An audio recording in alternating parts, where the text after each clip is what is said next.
Halo, gue Desta Mayong, gue dancer.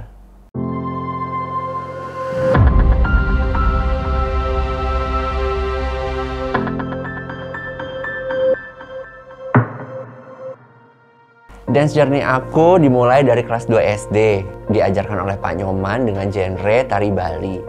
Dan dari situ aku mulai suka sama dunia seni tari. Dari SMA tuh aku udah ngebiayain hidup aku sendiri.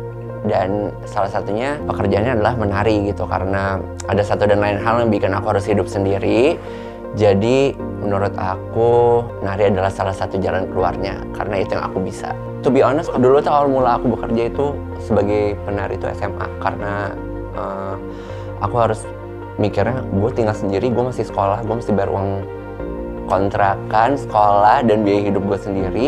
Jadi di luar daerah tuh pendapatannya masih sangat kecil dan dunia industrinya masih minim banget. So I decided untuk bekerja di salah satu klub, dimana gue kalau pagi sampai sore harus belajar.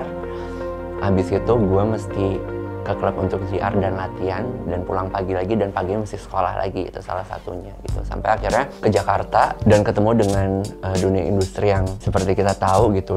Mungkin zaman sekarang itu udah lebih enak gitu.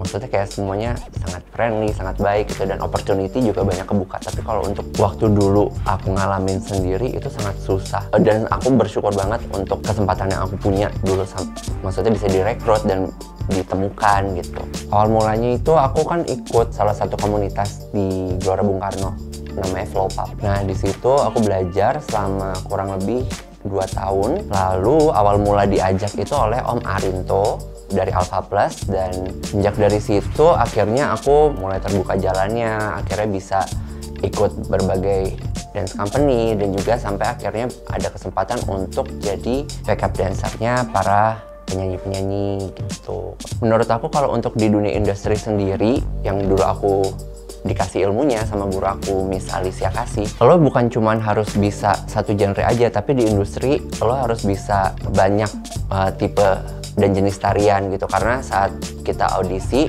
kita akan ditanya, lo bisanya apa gitu. Kalau lo cuma bisa satu hal, industri ini butuh banyak talent dan banyak banyak opsi nari gitu, karena kan kebutuhannya beda-beda. Kalau misalnya untuk fokus di dunia dance sendiri, kita harus tahu rootsnya dari nari itu apa. Kedua, pastinya latihan. Dan yang ketiga adalah pelajari foundationnya. Even kayak misalnya kita belajar genre-genre lain, mau mempelajari genre lain, gak harus jago, tapi kita harus tahu foundationnya itu apa. Jadi at least saat kita udah disuruh untuk kamu bisa hip hop, oh bisa gitu. Kamu bisa ballet, oh bisa. Kamu bisa kontem, oh bisa gitu. Atau kamu bisa tari daerah, bisa gitu. At least kita punya pakemnya untuk basic-basicnya. Sama satu lagi adalah attitude. Attitude saat nari dan juga attitude saat bekerja. Itu yang harus dimiliki oleh penari.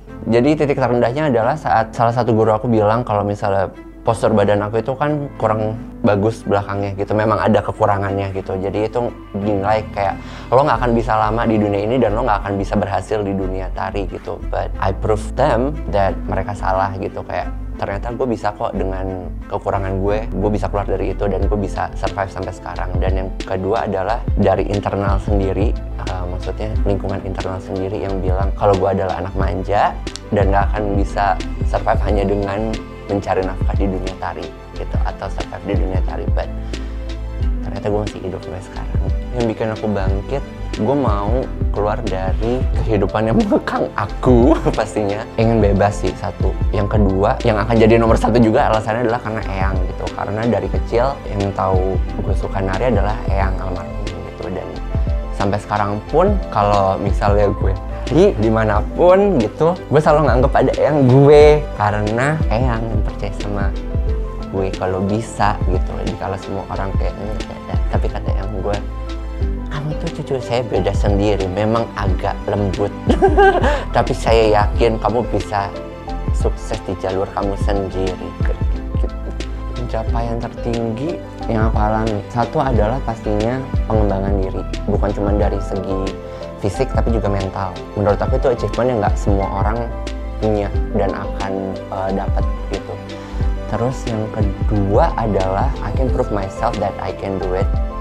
Sama mungkin orang-orang yang dulu bilang, oh badan lo tuh cacat, nggak akan bisa jadi dancer, atau misalnya kayak you're nothing, lo nggak akan bisa, lo tuh manja, lo tuh nggak akan bisa survive di dunia ini gitu, di dunia dance ini gitu. Atau misalnya kayak ya banyak hal lah, tapi intinya adalah saat kita udah mencapai posisi tersebut, rasa puasnya tuh beda gitu. Dan bukan untuk menyombongkan diri ya, tapi kayak untuk diri kita sendiri aja, untuk prove ourselves that we can do it.